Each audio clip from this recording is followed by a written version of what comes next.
Welcome to Dchurched.com. My name is Jules. We're continuing today with a conversation with Sue. I've asked her to bring some reflections on what it means to have spirituality outside the walls of the church. Thanks for listening. Welcome.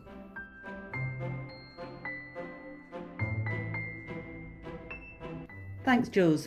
As I've reflected on this whole subject of spirituality, I've been writing down some of my notes, some of my own responses to this subject, which I really appreciate sharing with listeners, not in a prescriptive manner, but rather as descriptive of what works for me and also what doesn't work for me.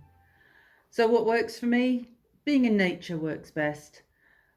Being next to the ocean in a storm, by a campfire with friends and the obligatory glass of wine. Gardening, walking in my sacred space that I spoke about previously. The moment I opened the door to the outside, I'm met with an assault on my senses, the wind, the temperature, be it hot or cold, sounds of birds and cicadas, the smell of the earth and the flowers. I love that moment each evening in summer when cicadas sing loudly at sunset. I always try to ignore traffic sound in the background wherever I live. When I lived in London, this was a challenge. I tried to find places where I couldn't hear any traffic noise. Wasn't really possible. Middle of Wimbledon Common came close. I have the best memory of visiting the 12 Apostles in a storm, getting soaked to the skin, but stopping on the way back for hot chips and a drink of chocolate. And then when I got back to our accommodation, warming up by the fire. That was just the best for me. I'll walk in the rain sometimes just for the sensory experience. And sometimes I long to go swimming just to feel the sense of weightlessness. In her wonderful book, Phosphorescence, Julia Baird writes, when we're exposed to sunlight, trees, water, or even just a view of green leaves, we become happier, healthier, and stronger. She refers to one E.O. Wilson, who coined the term biophilia, for an innate love of the natural world, which he argues is intrinsic to being human. I believe that all these activities connect me to God and are a form of worship. This occurs through my belief that God is the creator and the sustainer. This belief informs my experience when I see his power and creativity at work. You may struggle to believe this right now, but try just experiencing nature mindfully, drinking in each new experience, and see if it takes you anywhere. I believe our drive for friendships is the result of an inbuilt need for spiritual connection. A few years ago, we joined a church by way of a job in a suburb across the city. Few people there had time or maybe the inclination for developing friendships out with church services. And when we did try to connect at church meetings, for instance, people were very quick to state their conservative views that did not have room for accepting difference in others. And there were even some racist views disguised as fact. That's just the way it is. I was appallingly lonely in this environment, as I felt I didn't have permission to let others know who I was, and that I believed, for instance, in climate change, was pro-gay marriage, etc., etc. If I'd let people know what I believed, they would have told me I was wrong and shut me down.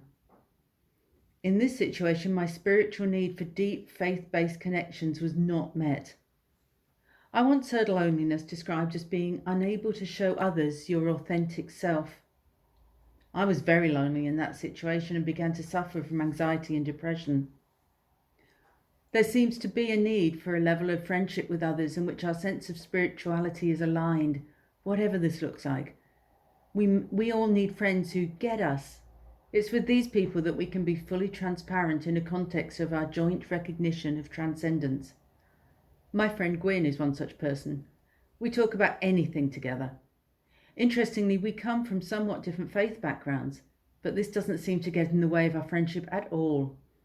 Not sure why this is. Henry Nouwen might say that this friendship is a fulfillment of the interpersonal dimension of spirituality. I'm useless at praying in the traditional sense, though I do pray very brief on the hoof prayers. I've formed a habit of praying for the people involved whenever I'm passed by an ambulance or fire truck with the siren on. Recently, when I've gone to bed at night to read before falling asleep, I sense God encouraging me to stop reading my book and just to be with Him briefly.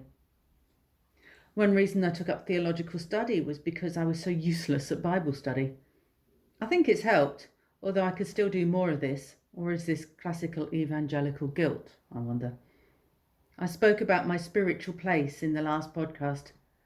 Looking back, I think I've always tried to locate such a place wherever I've lived. I believe that for some people it might be a cafe where they sense a connection with others, or where they simply go to get their thoughts in order, maybe to meet someone. This, to my mind, is all spiritual activity. I wonder if you've struggled to make rich spiritual connections with others within church life, one reason why you might have stopped attending. I get it. I personally attend church because it's what I've always done, and I think I'm afraid of what might happen if I stop going. I also don't want to be lonely, and going to church might prevent this. It opens up the possibility of close God-centered relationships. I do think it becomes challenging to form meaningful, God-centered spiritual relationships with other Christians if we exist as Christians outside the church. But I also appreciate the sense of damage that may mean the risk of abuse from other Christians if I went to church just feels too great. I've usually clicked with some depth with just one or two people in the different congregations I've been a part of, even when I found the services empty of help or encouragement. I know one Christian community who pray liturgical prayers together several times a day, but who also have extended times of silence together and practice being in God's presence throughout each day. They tell me the silence is a main reason why the community has stayed together for over 45 years now. Interesting.